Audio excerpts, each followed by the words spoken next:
Bueno, buenos días. Buenos días y bienvenidos a todos los que están presentes y los que están por Zoom conectados. Hoy día vamos a iniciar la reunión de este miércoles. Tenemos un muy interesante tema, para el cual también tenemos un muy importante invitado que va a presentar la doctora Hernández, presidenta del Comité de Ética del Carlos Maquena.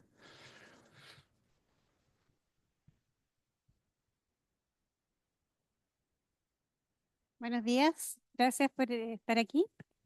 Tengo el agrado y el honor de presentar a nuestro expositor hoy día. Él es el doctor Fernando Lolas, eh, por prácticamente todos los que están presentes y los que nos están escuchando. Un breve currículum. Él es un médico psiquiatra, profesor titular de la Universidad de Chile y de la Universidad Central. Es director del Centro Interdisciplinario de Estudios en Bioética de la Universidad de Chile. Eh, Tiene múltiples publicaciones, asesora en millones de comités. En el área ética fue director del programa de bioética de la OPS, miembro del International Bioethics Committee de la UNESCO, miembro de honor de la Sociedad Española de Medicina Psicosomática y ex miembro del Comité de Nominaciones de la Asociación Mundial de Psiquiatría, del Comité de Ética de la Asociación Mundial de Pediatría y muchas otras instituciones muy acreditadas. Es también director de la revista internacional Acta de Bioética y director de Anales del Instituto de Chile. Y además es, obviamente, miembro de número de la Academia Chilena de la Lengua, del miembro correspondiente de la Real Academia Española de la Lengua y miembro honorario de la Academia Chilena de Medicina. Eh, Insisto, para nosotros es un honor tenerlo como expositor esta vez. Nosotros tuvimos algunos integrantes del Comité de Ética el gusto de escucharlo a fines del año pasado en una charla sobre este tema y por eso nos pareció muy interesante en el contexto de ser un hospital docente asistencial, escuchar sus reflexiones sobre este tema. Con eso lo invito a... Bueno, muchas gracias, doctora Hernández. En realidad, para los que no me conocen, yo llevo algún tiempo trabajando en el tema de la bioética, primero en la Organización Panamericana de la Salud, en la cual fui funcionario durante 12 años, formando lo que se llamó el Programa Regional de Bioética para las Américas y el Caribe. Y después participé en UNESCO en París durante 4 años en lo que se llama el Comité Internacional de Bioética, que tiene y tuvo por misión principal generar la Declaración Universal de Bioética y Derechos Humanos del año 2005. La gente de UNESCO tiene la propensión a decir que sus declaraciones son universales, pero la verdad es que ninguna declaración sobre el tema ni de los derechos humanos ni de la dignidad puede ser universal. De hecho, como ustedes recuerdan, en el año 48 la Organización de Naciones Unidas, hoy día un organismo, eh, no sabemos cuán útil, pero finalmente existente, promulgó esa Declaración Universal de los Derechos Humanos que los países islámicos, por ejemplo, no aceptaron y que hicieron su propia reunión el año 91 para precisar qué se entendía por dignidad, por ejemplo, en el contexto de otras culturas. Incidentalmente, la palabra dignidad, que habrán ustedes observado todos los juristas y abogados, no creo que haya muchos en esta sala, pero usan generalmente con mucha amplitud, pero nadie la define. Para mí, por si acaso, la dignidad se podría definir como el derecho a tener derechos. Y esa definición ahora nos ha preocupado mucho en relación con el tema, por ejemplo, de los animales. Una de las preocupaciones que tenemos hoy día es cómo entre los bienes muebles, que es para la ley son los animales, y las personas, podría haber una categoría intermedia que el bioeticista Peter Singer de Canadá dice, bueno, yo prefiero tener un animal bien tratado a tener una persona con muchas discapacidades, que es una afirmación un poco controvertida. Yo me voy a dedicar solamente a 3 temas que quiero compartir con ustedes hoy día. Me perdonarán que no use PowerPoint, pero hace un tiempo que ya he dejado esa práctica porque la gente se dedica a leer los PowerPoint y no escucha. Y también, y también me parece de mayor relieve escuchar la opinión que ustedes puedan tener. En primer lugar, una de las cosas que nos ha preocupado siempre es el tema de por qué el oficio médico, nuestro oficio, no tiene una teoría propia. Yo estudié en una universidad alemana, que es la Universidad de Heidelberg, y donde tuve contacto con una tradición de la medicina alemana que el profesor Leinentralgo, el gran historiador de la medicina madrileño, llamó la Escuela de Heidelberg. En esa universidad estudié, tuve la oportunidad incluso de conocer al gran filósofo Gadamer, y ahora en Madrid vamos a tener una reunión para recordarlo. La medicina en general no ha tenido una teoría propia, sino que siempre ha sido bioquímica aplicada, fisiología aplicada, sociología aplicada. En cambio, una teoría propia basada, qué sé yo, en lo esencial del oficio médico, que es básicamente el ayudar a personas que necesitan ayuda, no ha sido todavía suficientemente aclarado. Por lo tanto, una pequeña distinción que yo quiero proponerles es que existen dos tipos de disciplinas, las que llamamos disciplinas de objeto, object sciences, como se dice, y las disciplinas de acciones. La medicina, si algo, es una disciplina de acciones, o sea, no importan tanto los objetos conceptuales que trabajemos como que las acciones que realicemos estén bien hechas. Como ustedes saben, ninguna acción médica puede prometer éxito o fracaso, sino que vale la pena, y ese es el punto de enjuiciamiento ético, si están bien o mal hechas y sobre todo quién las hace. Y ahí tenemos en la tradición occidental dos grandes tradiciones, por así decir, éticas. Y eso lo dijo el sociólogo Max Weber hace ya mucho tiempo. Dijo, existen dos tradiciones. Ahí ustedes pueden englobar las distintas teorías éticas en dos grandes grupos. A unas las llamamos deontologías o teorías del deber. Y la mayor parte de lo que se llamaba ética médica hasta comienzos del siglo XX era eso. ¿Qué debe hacer una persona para que la consideremos parte del oficio? Deontología. Eso viene del filósofo Kant, que como ustedes saben distinguía entre dos formas de ser humano. Por una parte uno sigue sus, como se dice en alemán, Neigungen, que son las inclinaciones que uno tiene, lo que a uno le gustaría tener. Y por otra parte, Kant decía, hay que tener Pflicht, obligaciones. Entonces, él hizo una ética basada en las obligaciones. Y como todos conocemos, el centro de la ética kantiana es lo que se llama el imperativo categórico. No hacer nunca nada a otros que no te gustaría que te hicieran a ti. Esa es una formulación, a actuar siempre como si la forma de tu actuar pudiera ser universal. Porque los seres racionales, él suponía que la humanidad es racional, cosa que hoy día ya tenemos algunas dudas, ¿verdad? Esa una persona racional, decía, no puede tratar a otra persona como un medio, sino siempre las personas, los humanos al menos, somos fines en sí mismos. En fin, este imperativo kantiano mal entendido por muchas generaciones de personas, es lo esencial de la ética deontológica, la ética de los deberes. Y hasta no hace mucho tiempo, cuando uno hablaba de ética médica, siempre decía, bueno, cuáles son los deberes, qué cosas se pueden, qué cosas no se pueden hacer. Prescripciones y proscripciones, que esa es lo central. Pero existe otra tradición en la ética occidental que tiene muchas variantes, que es la teleología, o sea, actuar de acuerdo a ciertos fines. Por lo tanto, una acción es ética si sus fines son buenos y si las consecuencias pueden ser de alguna manera responsablemente asumidas por quienes las realizaron.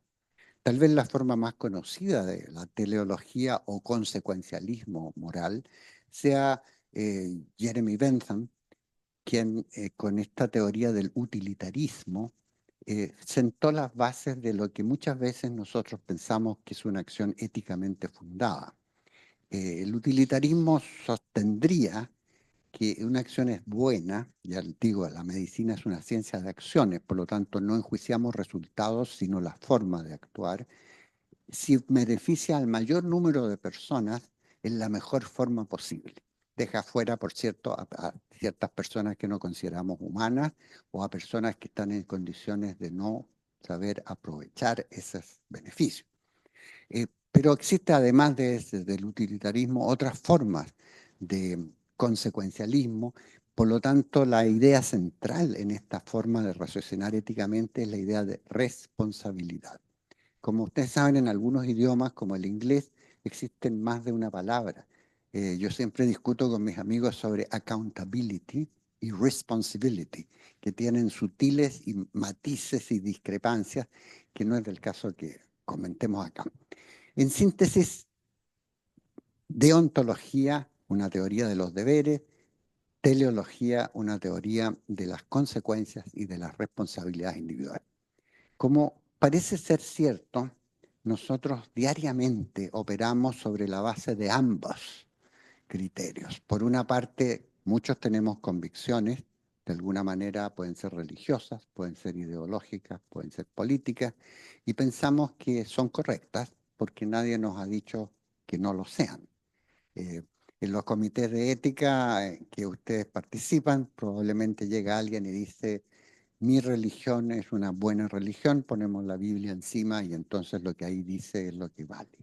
Hay otras tradiciones, el Islam, por ejemplo, lo que dice la Sharia, el Corán, puede ser más valioso para una persona. Pero en la vida diaria todas las personas pasan por fases deontológicas, diría yo, y fases teleológicas. Uno dice, bueno, esto podría hacerse, pero las consecuencias van a ser estas y estas.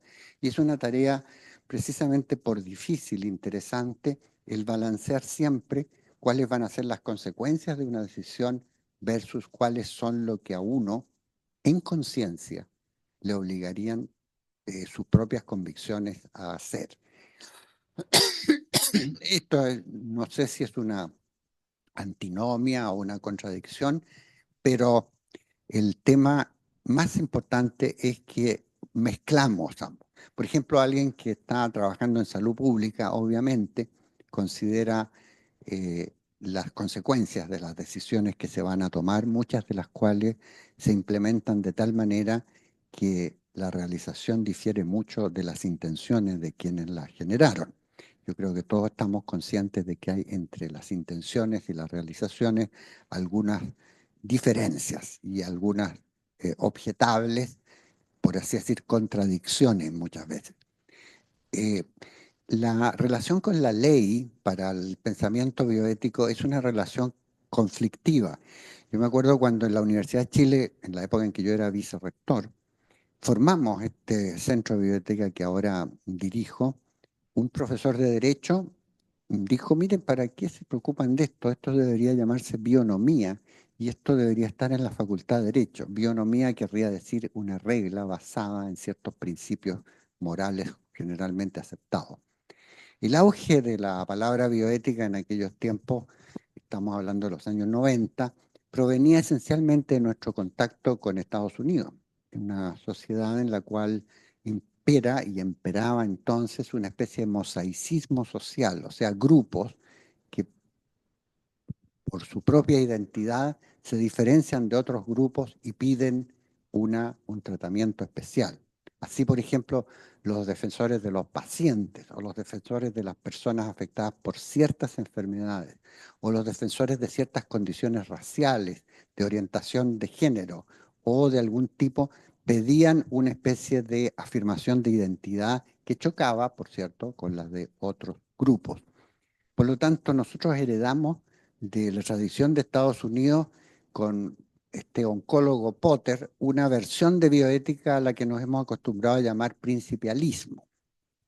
Y acaba de morir, entre paréntesis, Tom Beauchamp, que fue el autor del famoso libro Principles of Biomedical Ethics, que se publicó por primera vez en 1979.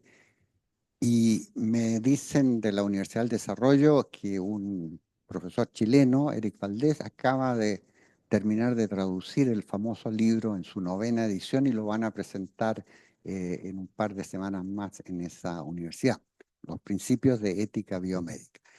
Pero como todos sabemos, la palabra bioética tuvo su origen mucho antes. Tuvo su origen en los escritos de un teólogo luterano que se llamaba Fritz Jarr, que en el año 1927 en un artículo de la entonces famosa revista Cosmos en Alemania, publicó lo que le llamaba el imperativo bioético: defender la vida en todas sus formas y en cualquier circunstancia. Fritz Jarr acuñó el neologismo bioética en 1927, y como siempre ocurre, las cosas que se originan en Europa hasta que no llegan a Estados Unidos no adquieren popularidad y difusión. Lo mismo pasó con el psicoanálisis, que nació en Europa, pero tuvo que llegar a Estados Unidos para hacerse difundido ampliamente. Jarr tenía una idea general de la bioética como una forma de, no sé si decir de proteger, defender, apoyar la biosfera en general, o sea, tener una especie de solidaridad biosférica con animales, con el ambiente y con todo. Por lo tanto, su principio fundamental era el de la compasión, un principio que no siempre se entiende correctamente. Bueno, en los años 70, cuando un bioquímico más bien de la Universidad de Wisconsin, Van Rensselaer Potter, escribió ese famoso artículo en la revista Perspectives in Biology and Medicine que se llama Bioethics, Bridge to the Future, la bioética como un puente hacia el futuro. Cuando Potter dice cuidemos el ambiente, cuidemos a las otras personas, cuidemos todo, cuidemos la vida, no lo está diciendo por compasión, lo está diciendo por un cálculo utilitario, porque él dice, esta bioética que yo quisiera proponer es una especie de ciencia de la supervivencia. Si no cuidamos el ambiente, si no cuidamos la biosfera, si no cuidamos los animales, la especie humana corre peligro. No está de más decir que muchas personas han repetido ese mensaje de distintas maneras, y cuando hoy hablamos de One Health, una salud, término que se ha puesto enormemente de moda. Hasta yo escribí un editorial para una revista en la que participo. Todos sabemos que cuidar la salud de todos es una tarea que beneficia a todos, y que el mejor altruista es el egoísta, porque uno hace las cosas para beneficio propio, pero así beneficia al ambiente. Bueno, el principio básico detrás de esta misma admonición, que parecía muy semejante a la de Fritz Jarr, que era teólogo luterano, tiene una vida interesantísima, Fritz Jarr. Mis amigos de la Universidad de Rijeka en Croacia han hecho una revista que se llama Jar, J-A-H-R, para hacer una bioética, por así decir, europea, en contraposición a esta bioética estadounidense que yo llamo neobioética, para ser un poco original, en relación con estos asuntos.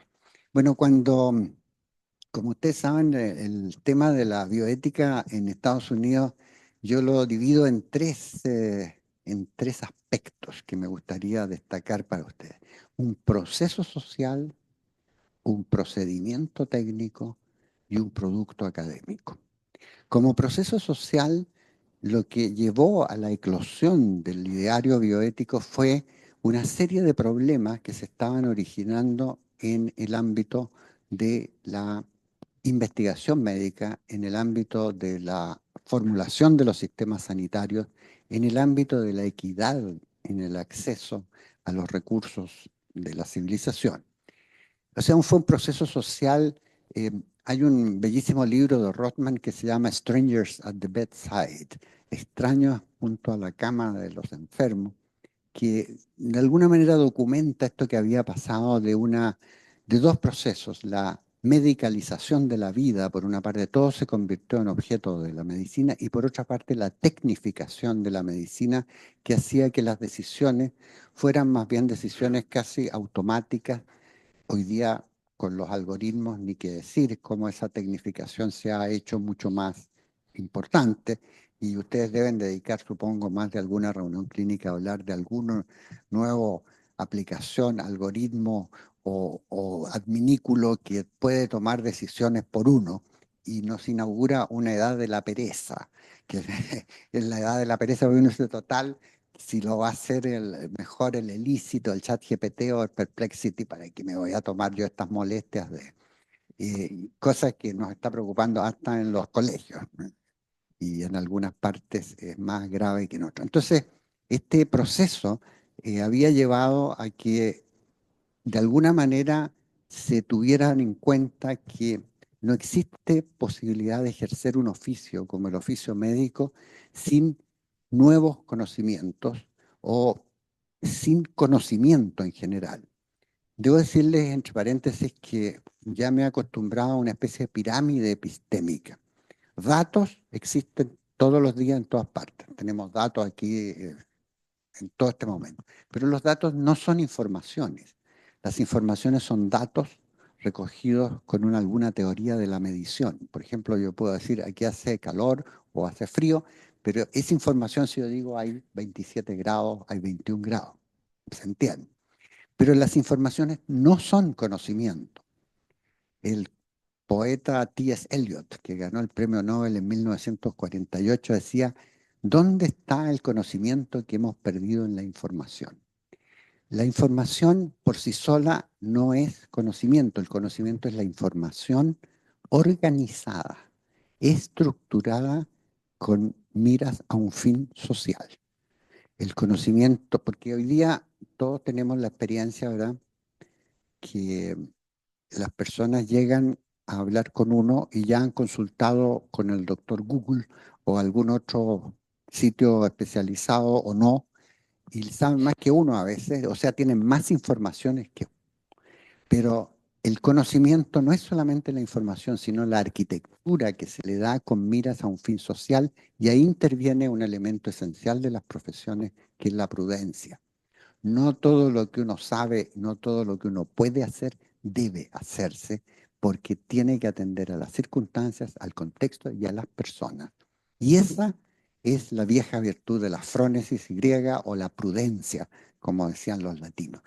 Y si algo tiene de importante el conocimiento, llamémoslo médico o llamémoslo profesional, es que la avalancha de informaciones la convierte en algo posible de implementar prudentemente. El famoso clínico Sir William Osler, en realidad era canadiense, pero fue Regius Professor de medicina en Oxford, decía: es importante que los médicos tengan empatía y que tengan contacto, no solamente con quienes consultan, sino con los otros significativos en la vida. Y me imagino que en la pediatría también es mucho más importante el contexto de las otras personas que rodean a quienes llamamos pacientes, dolientes o enfermos. Entonces decía, pero la virtud de la prudencia va asociada con otra, que él llamaba ecuanimidad. Equanimity, es un libro famoso de Osler, que dice: la gente no va a los médicos para que los médicos lloren con ellos, sino que va para que tengan empatía, tengan simpatía, tengan comprensión, pero una distancia suficiente para poder ejercer bien el oficio y no quedar obnubilado por la emoción. Uno no espera que las personas a las cuales uno consulta lloren con uno, sino que al mismo tiempo que lo entiendan, sepan ejercer su oficio. Dato, información, conocimiento. Por eso son importantes las instituciones culturales como las universidades, porque convierten la información en conocimiento. Y lo que nosotros aprendemos o deberíamos no es atiborrarnos de datos a informaciones, sino tener conocimiento, que ya digo, es la información estructurada con miras a un fin social. La misma información que se puede encontrar en el suplemento dominical de un diario. Yo me acuerdo cuando yo vivía en Alemania, leía con mucha frecuencia un diario suizo que es el Neue Zürcher Zeitung, que los días domingos publicaba un verdadero tratado científico. Personas como Sir Hans Krebs y otros premios Nobel escribían en el diario, y la misma información que ellos ponían en sus notas de prensa era la que habían puesto en sus papers. Incidentalmente tuve la oportunidad de conocer al profesor Krebs en una reunión de premios Nobel en Lindau. Entonces, ya ven ustedes que la misma información que está en un tratado científico puede estar en una comunicación de prensa, pero la audiencia es distinta, la forma de decir es distinta y la retórica es distinta. Esto de la retórica no es trivial. Eh, el abuelo de Carlos Darwin, el naturalista famoso, se llamaba Erasmus Darwin.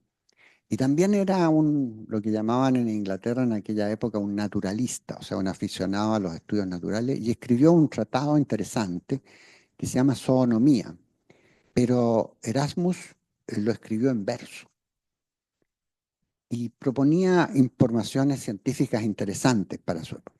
Yo creo que hoy día si mandamos un artículo a la revista Science o a la revista Nature, New England Journal of Medicine o no sé, Journal of Pediatrics, en verso, yo creo que los editores lo mirarían con cierto recelo. Y aunque tengamos buenas citas, tal vez no lo acepten. Por lo tanto, la retórica, el cómo se dicen las cosas, es tan importante como lo que se dice.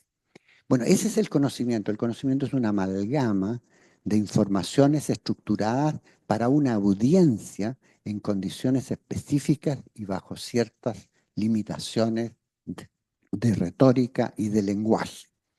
En estos tiempos en que uno eh, puede traducir fácilmente, por ejemplo, un texto que ha escrito en castellano, lo puede traducir al croata si quiere publicarlo en Croacia, o al alemán si quiere, y por cierto, después de revisarlo, no lo hagan así porque los algoritmos son muy engañosos y a veces tienen alucinaciones también.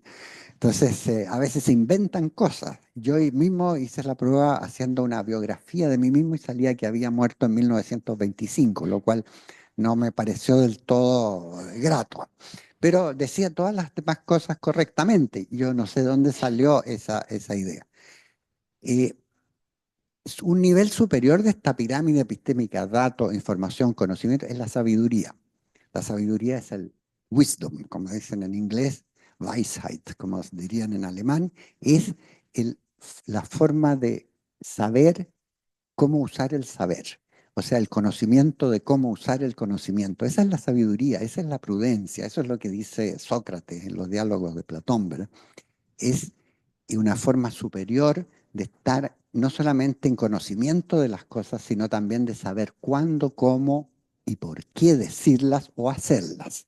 Bueno, la sabiduría es una virtud que no todos podemos alcanzar. Y como dice el lema de la Universidad de Salamanca, una de las más antiguas de España, por lo menos de España y muy antigua en Europa, también dice, lo que natura non da, Salamanca non lo presta.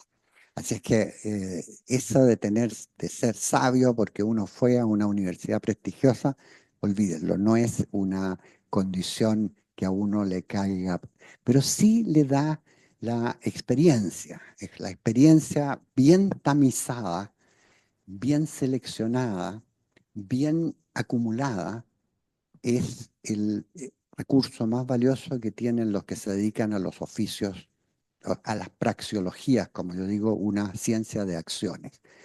Ya distinguíamos entre dos tipos de disciplinas, disciplinas de objetos y disciplinas de acciones, y la medicina es una praxeología, es una disciplina cuyos caracteres buenos o malos no los juzgamos por precisar objetos conceptuales, sino por hacer bien lo que se espera que hagamos bien.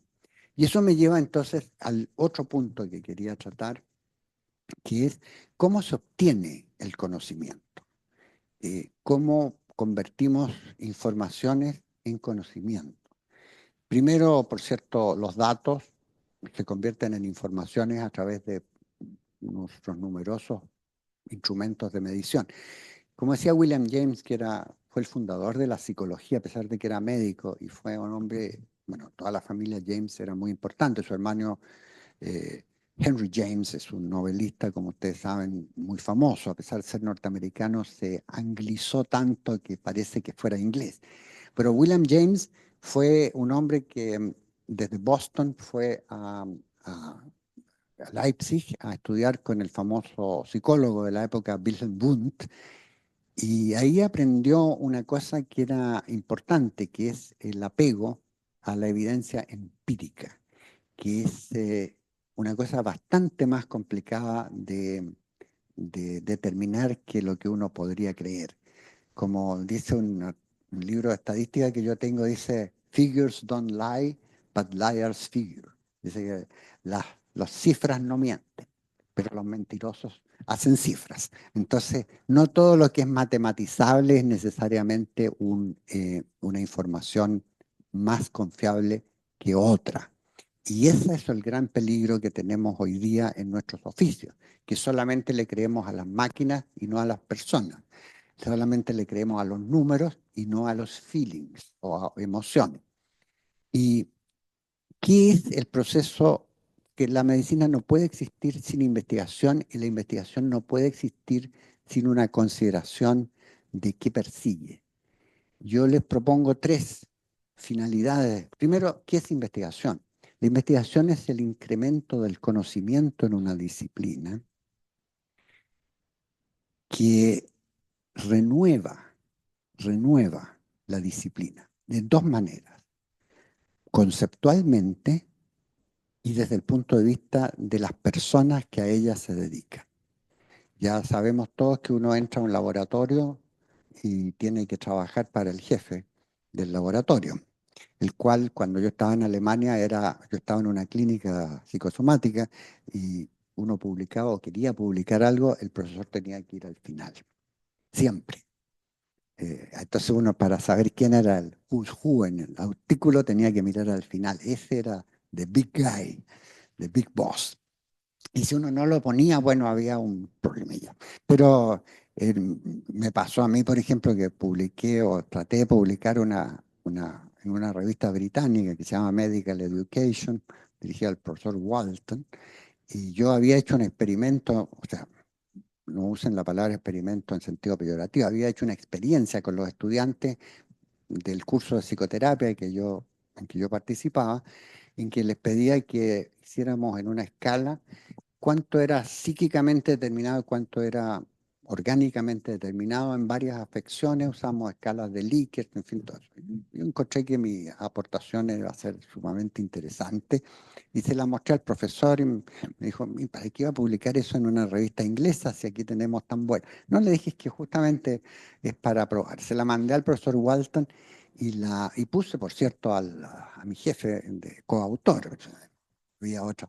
Y llegó una respuesta tan, por así decir, irónica, porque el curso que yo hacía era electivo, y entonces el editor decía, típico de los alemanes, un curso electivo que es obligatorio. Entonces, después yo describía mi método, todo esto. El término simple, terminó el profesor Walton con tantas observaciones que el trabajo no lo quisieron publicar. Entonces, ¿quién pagó, por así decir, los platos rotos? Yo, porque cuando fui a decirle al profesor, fíjate profesor que vamos a tener que modificar este artículo, él montó en cólera. No saben quién soy, en fin, todo lo que ustedes se puedan imaginar. Entonces, la investigación es el proceso por el cual las disciplinas se renuevan, ya sea conceptualmente o ya sea en el equipo humano que desempeña la función. Yo recuerdo una frase que me impresionó mucho de Max Planck.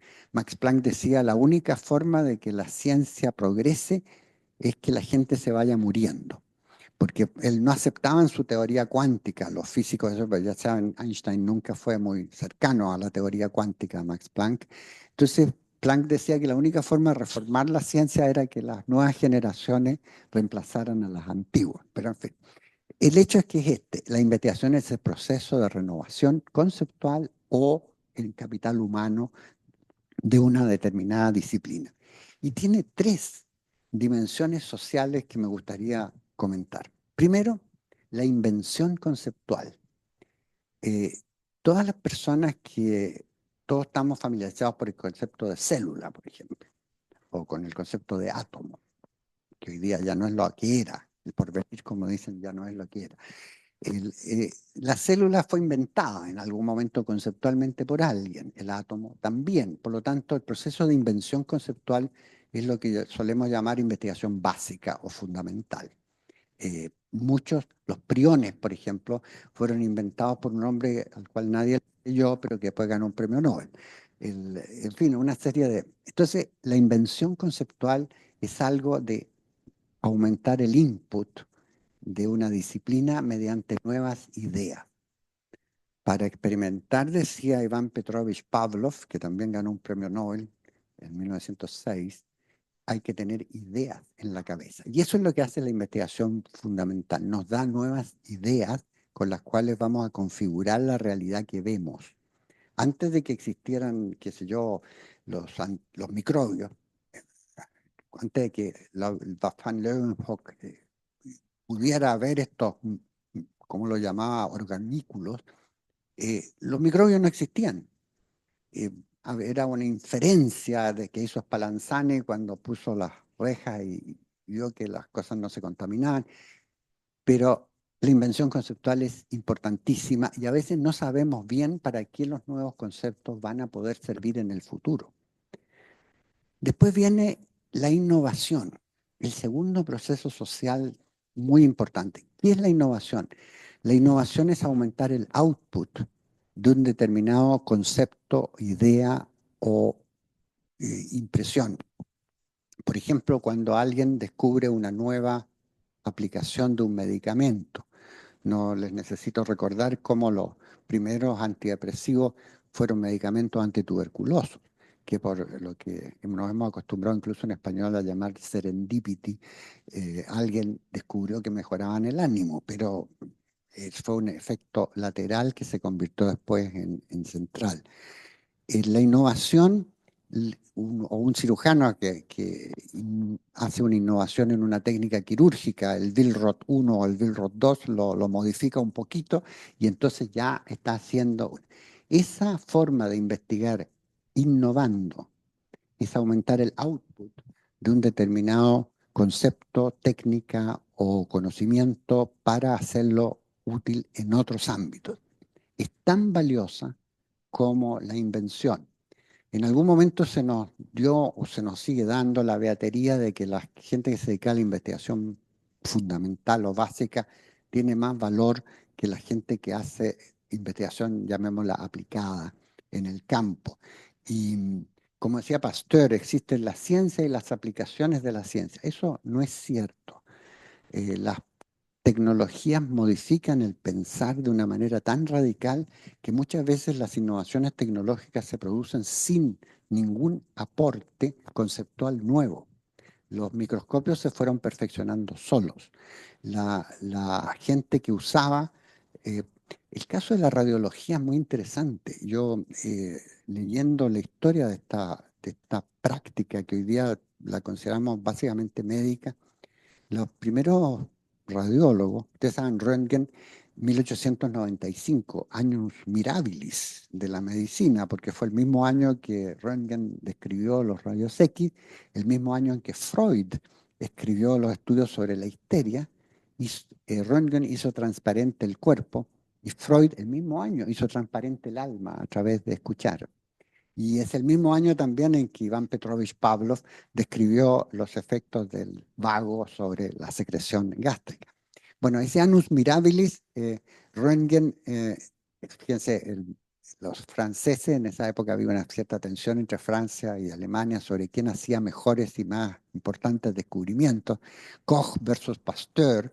Entonces, como Röntgen había hecho los rayos X, un hombre de apellido Blondlot inventó los rayos N, y que eran una superchería total. Pero el hecho es que era una sana competencia, si ustedes quieren.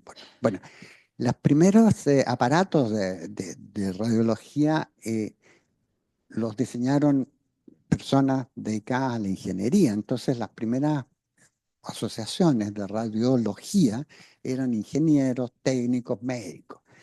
Y los ingenieros controlaron todo este tema, así como hoy día los economistas controlan nuestros hospitales, ¿verdad? Entonces el tema fue que los médicos lograron la hegemonía sobre la técnica. ¿Por qué? Porque mientras los ingenieros se quedaron pegados en perfeccionar máquinas, los médicos se especializaron en interpretar lo que esas máquinas decían. Por lo tanto, se trató de una forma de interpretación de los resultados de la máquina más que de la máquina misma. No sé si me explico. Y lo mismo pasa muchas veces con los economistas que controlan los sistemas de salud. Yo creo que un buen ministro de salud que tuvimos en Chile fue Carlos Massad, que no era médico, que era economista, y justamente con nuestra mentalidad médico-céntrica, pensar que un médico podría ser mejor ministro de salud que un economista, es una cosa que dejo a la consideración de todos nosotros. Bueno, el hecho es que la innovación es una importantísima tarea de investigación que lamentablemente no solemos reconocer con suficiente claridad en nuestro sistema universitario. Ya les dije, durante mis 6 o 7 años de vicerrector en la Universidad de Chile, traté muchas veces de que esta beatería que tenemos por las revistas, que ahora se ha amplificado, que una revista no está en Scopus o en Web of Science, olviden, no va a servir para la carrera académica. Que tenemos, y muchas personas agobiadas a veces por el trabajo asistencial, no tienen tiempo de publicar tanto como un bioquímico que está todo el día en su laboratorio. Entonces, y el tipo de publicaciones no va a ser igual. Ahora, yo siempre decía, una colección de casos clínicos no es investigación, porque una buena investigación siempre responde a una pregunta, y la otra es nada más que una acumulación de estadísticas, pero esa es una perspectiva personal.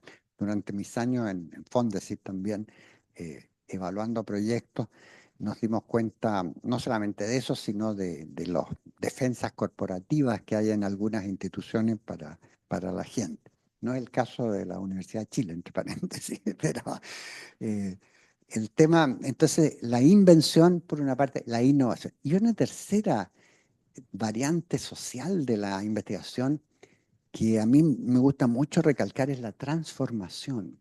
El proceso este investigativo, ya sea de crear nuevos conceptos o de ampliar las aplicaciones de lo ya conocido, transforma a las personas, transforma las instituciones en las que trabajan y transforma finalmente la sociedad. Por eso la defensa que siempre hemos debido hacer a la investigación en ciencias sociales y humanidades. Muchas universidades dicen, bueno, ¿qué ganamos con tener? Fíjense, en Chile no tenemos una universidad con departamento de lenguas clásicas. Después que se murió la señora Giuseppina Gramático en la Universidad Metropolitana de Ciencias de la Educación, no tenemos universidad en Chile en las cuales la gente se forme en latín y en griego clásico. Las humanidades en general han sido siempre no bien miradas. Me acuerdo cuando yo era miembro de CONICET, el presidente de CONICET era don Enrique de Tiñí, un ingeniero muy importante, muy buen humor. Y los formularios para presentar proyectos estaban pensados todos para personas que se dedican a las hard sciences, ninguno para la historia o para la... Y también la forma en que las comunidades de personas reaccionan a la idea de qué es innovar en humanidades. Por ejemplo, una nueva lectura de la Eneida, o como hizo la intelectualidad alemana del siglo XIX al crear la Universidad de Berlín en 1810.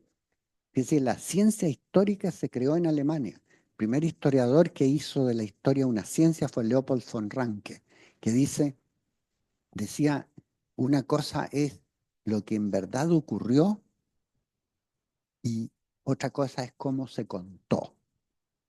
Was in der Tat geschehen ist, lo que ocurrió en realidad y cómo se cuenta. Y ustedes saben que cómo se cuentan las cosas es una forma importantísima de hacer historia. Y no hay historiador sin punto de vista. Eh, la, la experiencia más clara es cómo hemos ido cambiando nuestra apreciación del pasado según las necesidades del presente y según quién escribe la historia y a quienes damos importancia y a quienes no. Y por eso esa escuela francesa de los anales, Fernand Braudel y otros autores dicen, no importa el acontecimiento, importa la duración, la longue durée, como dicen en francés. Eh, por lo tanto, la transformación que las disciplinas no cuantitativas, las disciplinas que dependen, por así decir, de la empatía, de la interpretación, de la hermenéutica, finalmente, son tan válidas porque transforman a las personas, transforman a la sociedad y transforman las instituciones. Por lo tanto, la investigación tiene estas tres dimensiones sociales: la invención conceptual, la innovación de prácticas y la transformación social. Y cuando, y con esto creo que se me estaba agotando el tiempo, pero lo último que me gustaría decir, ¿en qué tiene que ver la ética en esto? ¿Por qué se trata de hacer las cosas de una manera? Primero, debo decirles que mi definición de ética es un poco más sencilla que lo habitual, es un juego de lenguaje. como decía Wittgenstein. Es un language game. Es un juego de lenguaje que justifica las normas morales en una determinada comunidad. La moral es lo que hacemos todos los días, lo que instintivamente sentimos. Todos sabemos que hay ciertas cosas que nos afectan negativamente, sin saber por qué. Kant, el filósofo, decía, hay dos cosas que me impresionan en el universo: el cielo estrellado sobre mi cabeza y la ley moral dentro de mi cabeza. Porque todos tenemos alguna ley moral. Hay algo que nos emocionalmente nos repele en ciertas conductas, en ciertas cosas que vemos, pero cuando no lo justificamos verbalmente, no es todavía ética. La ética es la justificación verbal de las prácticas morales. Y por eso es que hay tantas teorías éticas, pero una sola moralidad humana. Hay prácticas culturales que nosotros condenaríamos espontáneamente. Por ejemplo, la infibulación que se practica en Somalia espanta a la gente en Manhattan. Entonces uno va y le dice, pero esta es una práctica cultural que lleva siglos. ¿Cómo usted puede sentirse agraviada por esta práctica de la infibulación? En fin, son cosas en las cuales, por cierto, tenemos que reflexionar, y también tenemos que saber que todo juicio ético, que es un juego de lenguaje que justifica. En medicina tenemos dos formas de tomar decisiones. Uno es, por así decir, fundamentar por qué lo estamos haciendo. Yo fundamento que necesito dar este suplemento vitamínico, fundamento que la intervención está. Pero fundamentar técnicamente no es lo mismo que justificar moralmente. Por eso es que no todo lo que se puede hacer se debe hacer. Esa ha sido la enseñanza única que han tenido todos estos casos clásicos que los textos estadounidenses eh, cuentan como la historia de la bioética. Todos ustedes recuerdan el caso Tuskegee, no sé si es un nombre para todos, aquel caso de los años 1932 a 1972, en que 280 ciudadanos, creo que eran todos hombres, de raza negra en Macon County, Alabama, fueron sometidos a un estudio para conocer la historia natural de la sífilis no tratada.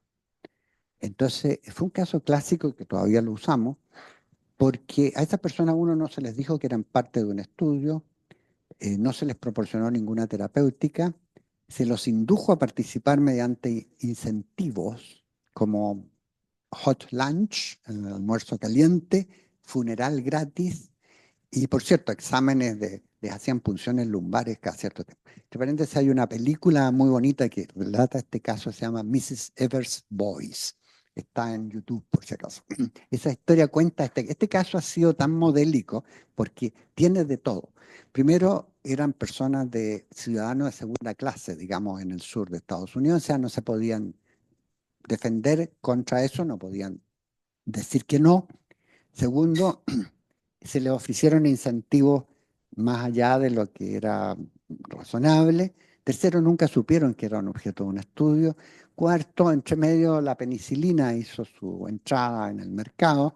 Es cierto que los defensores del proyecto dijeron la penicilina en estos casos de sífilis terciaria no hubiera hecho ya nada, y se fueron muriendo. Entonces, esta enfermera, Mrs. Evers, ella misma de afroamericana, esta película cuenta su historia, porque 40 años estuvieron las personas haciendo estos estudios, se publicaron muchos trabajos, y la única razón por la que esto fue enjuiciado en 1972 fue porque un periodista se le ocurrió preguntar cómo esta gente sigue en este estudio y nadie ha hecho nada. Eso fue el año 72.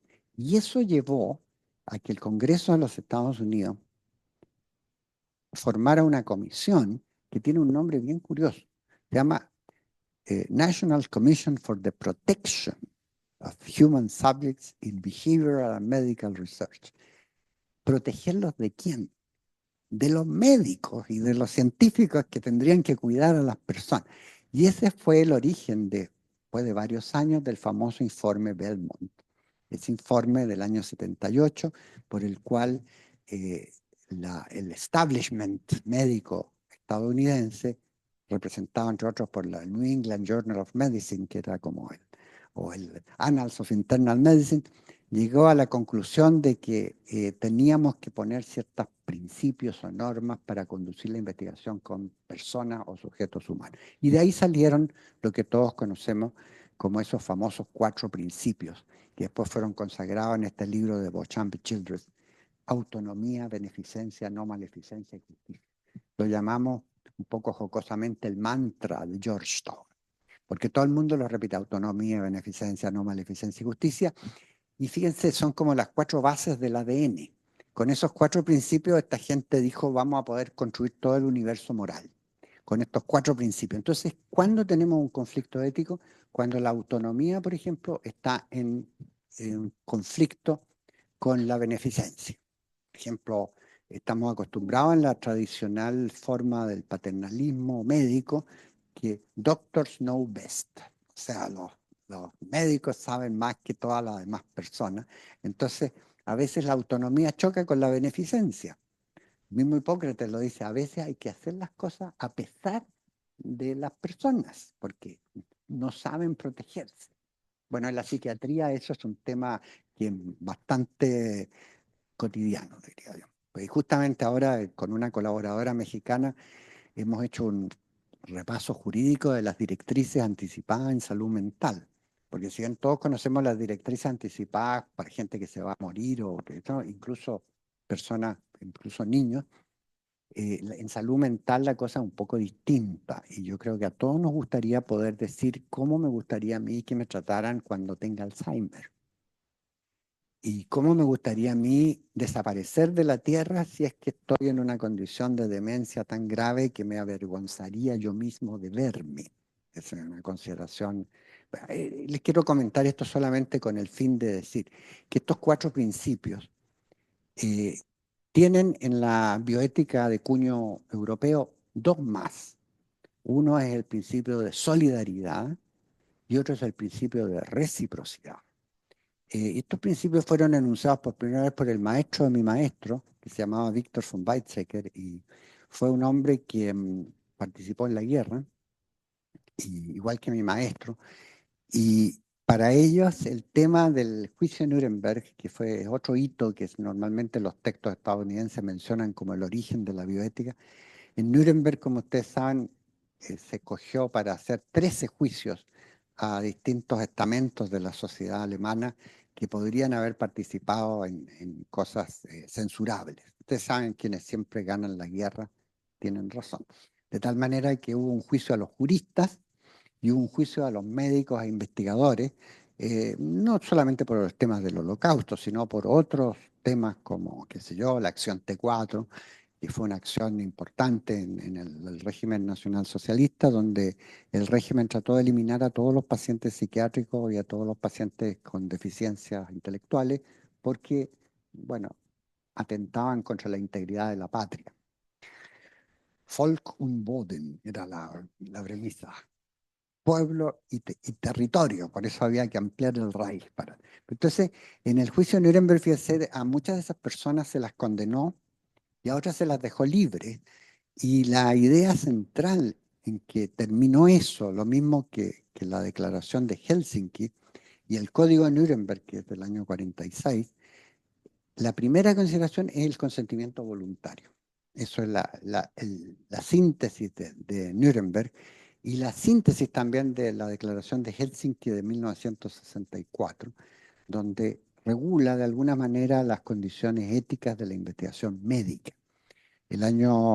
Cuando se cumplieron 40 años yo fui a Helsinki, en ese tiempo trabajaba en la Organización Panamericana de la Salud, para recordar cómo fue que se hizo este código de Helsinki, que hoy día ha sido recientemente formulado el año pasado.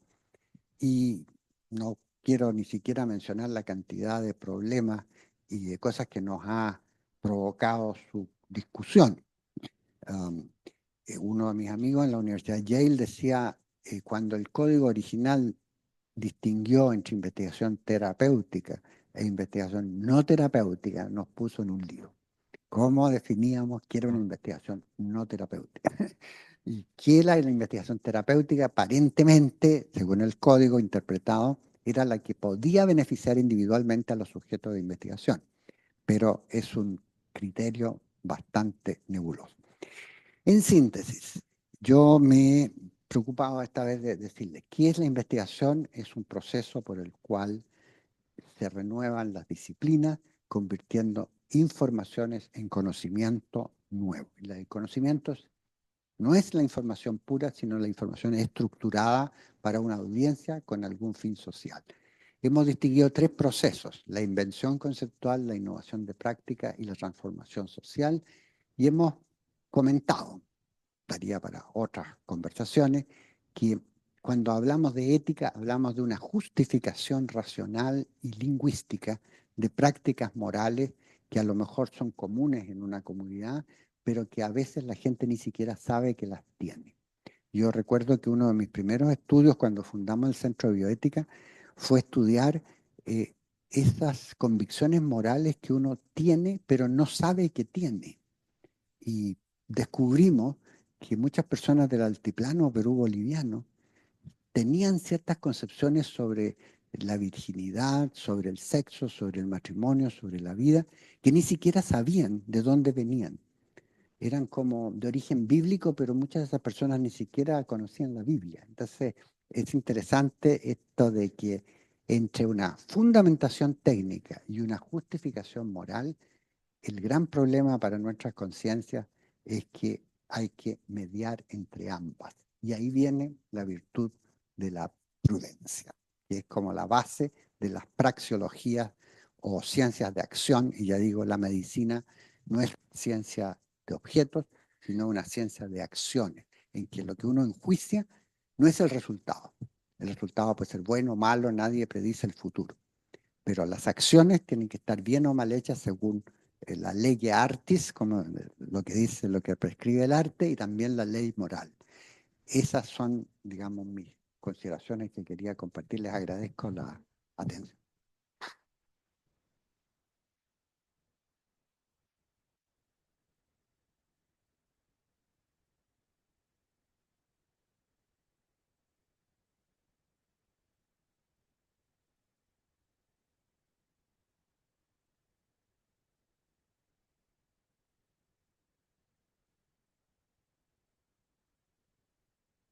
Muchas gracias, doctor. Ha sido una alimentación a la mente aquí en un hospital que trabajamos en algo tan práctico como es la salud práctica de los niños, ¿eh? Llevarnos de repente a ver el sentido de las cosas. No sé si hay preguntas, comentarios respecto a lo que el doctor Olas ha dicho. Yo quiero partir poniendo un punto un poquitito eh, conflictivo. Usted ha hablado de la investigación y una visión ética de la investigación, ¿no es cierto? Con un sentido de obtener información, conocimiento, experiencia.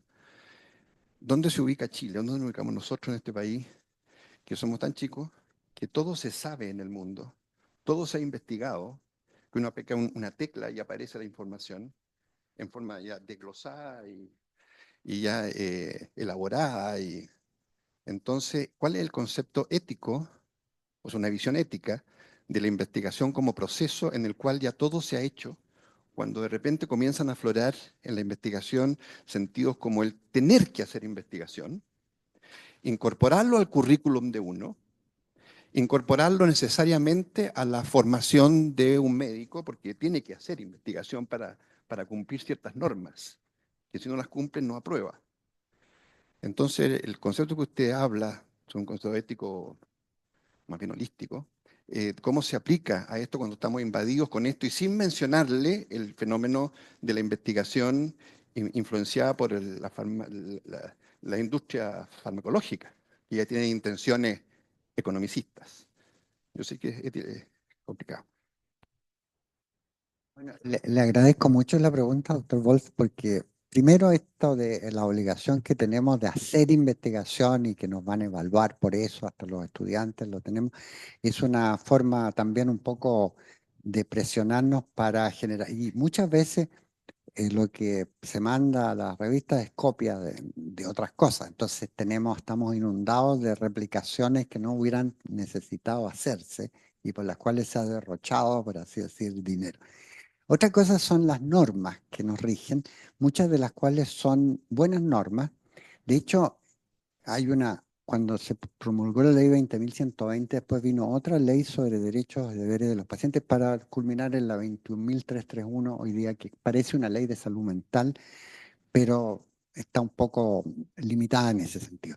Resulta que algunos sabios que habían estudiado un poco el Internet decidieron que los pacientes mentales no podían ser sujetos de investigación. Entonces paramos todo porque no hubo que reinterpretar la norma en un reglamento. Entonces, el tema de la competencia y la capacidad de las personas para decidir. Es verdad que yo me acuerdo cuando se publicó en Nature ese famoso artículo de la oveja Dolly, eh, un legislador que ya no está en el Parlamento, que era conocido mío, presentó un proyecto de ley que terminó siendo la ley 20.120 muchos años después, en que se prohíbe la clonación en Chile. Así tranquilamente. Y los legisladores no sabían muy bien lo que era esto de la clonación, entonces le decían los mellizos idénticos tendrían que ser, son madres delincuentes porque están clonando, una cosa así. Pero eso nos pone sobre la pista de que a veces copiamos prácticas sin tener el sustrato de alfabetización general de la población y de implementación posible. Con respecto a la investigación de la industria, es cierto. Nosotros tenemos que, tanto así que las normas chilenas son bastante más estrictas en algunas cosas que las normas europeas. Yo recuerdo que en España, por ejemplo, a uno le dicen que uno puede recibir regalos de la industria hasta 10 euros. Si le dan más, porque antes a uno lo invitaban a un crucero en el Mediterráneo, era un crucero científico, por cierto, y uno decía, no me voy a dejar corromper, pero tal vez el glafornil no sea tan malo. Y una persona publicó en nuestra revista un artículo muy interesante a propósito de esto, el deber de gratitud. Aunque uno no, aunque uno se sienta inmune a estos regalos, ahí tenemos engramada en la cultura nuestra la gratitud.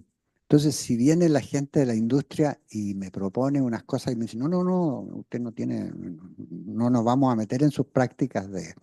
Entonces yo una vez en un congreso de cardiología terminé mi exposición diciendo, miren, a mí me parece que lo que han hecho en Alemania es muy bueno, que no se dan regalos diferenciados al que es profesor versus al que es ayudante, nada, sino que a todos por igual hasta un máximo esto de los 10 euros. Entonces se acerca un representante de la industria, no, me dice doctor, no, no le podamos hacer lo mismo al señor que tiene una consulta tiborrada que al que empieza. Entonces, la investigación dirigida por y orientada por la industria, paradójicamente es el chivo expiatorio siempre, porque es muy fácil lanzar, me consta, porque Novartis, por ejemplo, con quien no dije trabajé pero asesoré en más de algún proyecto, ellos son muy estrictos con esto de los protocolos éticos. Tan estrictos son que a veces tienen como 30 páginas que nadie entiende, y cuando uno las quiere traducir, se encuentra con problemas. Pero no siempre son malintencionados ni siempre los motiva la ley del mercado. Lo que pasa con Ozempic ahora, esta droga de Novo Nordisk, que ha convertido este pueblito, no sé si está en Dinamarca o en Noruega, en una especie de meta del turismo mundial, porque ahí está la compañía. Y Ozempic ha sido una droga fabulosa. Es cierto, la industria no es transparente muchas veces en sus intenciones, y este es el tema fundamental de la bioética, cómo armonizar distintos intereses, porque el interés financiero de los stakeholders de esa compañía tiene que armonizarse con el interés, por así decir, humanitario de los que hacen investigación, y tiene que armonizarse con el interés docente. Muchas veces nosotros le obligamos a los estudiantes que a veces no tienen la menor inclinación a que tienen que hacer investigación. Entonces, yo también participo como evaluador de la CNA, y yo caigo en una universidad X, no la voy a mencionar, y me muestran entonces unas tablas con tantos papers Scopus, tantos papers Web of Science, y nunca se entiende bien si están hablando de este año o el año anterior. Y ahí también hay un problema ético de importancia de la institución, no de las personas. Sí, le agradezco mucho la pregunta, pero daría para una... Doctor Hernández. Muchas gracias, doctor. Quisiera que a lo mejor si nos pudiera ilustrar un poquito más en profundidad de estos dos otros principios, aparte de los clásicos de los que nos habló, de la escuela más europea, de la solidaridad y la reciprocidad. Paradójicamente, estos principios fueron enunciados durante el juicio de Nuremberg. Y el profesor Victor von Weizsäcker los publicó por primera vez en un artículo de la revista Psyche, que es una revista hoy día de psicoanálisis, pero en ese tiempo, el año 47, él se preguntaba qué se enjuició en Nuremberg. ¿Se enjuició personas o se enjuició el espíritu de una medicina científico-natural que despreciaba a las personas en principio? Toda esta majadería que nosotros repetimos, las personas son fines y no medios en sí mismos, es una cosa mal entendido de Kant. Pero lo que Weizsäcker decía, la solidaridad, él recordaba a Emil Durkheim, el sociólogo, que decía que existen dos formas de solidaridad. Una que llamaba Durkheim horizontal, entre pares, y otra que llamaba vertical, entre gobernantes y gobernados. Y solidaridad no quiere decir acompañar en todo, sino simplemente solidus, quiere decir hacer una unión. Solidus, que es más sólida que la forma personal. De hecho, mi profesor en Heidelberg escribió un libro que yo traduje que se llama Sobre la bipersonalidad, como una forma de dar cuenta de este principio de solidaridad, que no es simplemente te acompaño en todo lo que hagas, sino que entre los dos o entre los tres, porque hoy día ya las díadas no son díadas, son multíadas, ¿verdad? Están siempre las personas como impacientes, los parientes, los amigos. Y después el otro de la reciprocidad era el viejo principio escolástico, doy para que des. O sea, empoderar a las personas para que hagan también algo por su salud.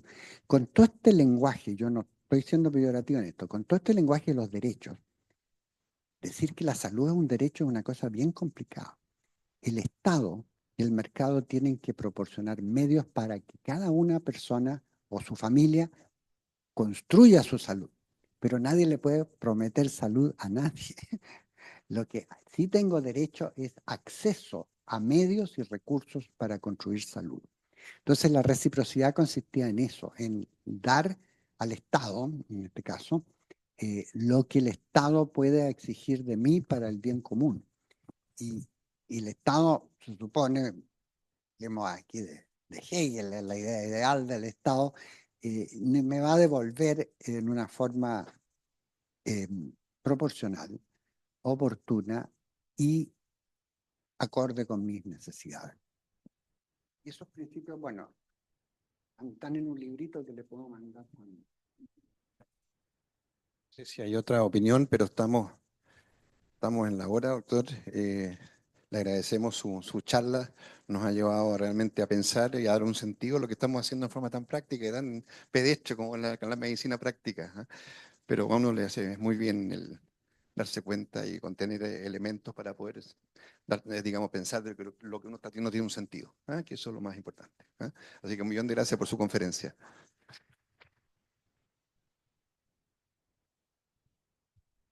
Y nosotros nos vemos el próximo miércoles.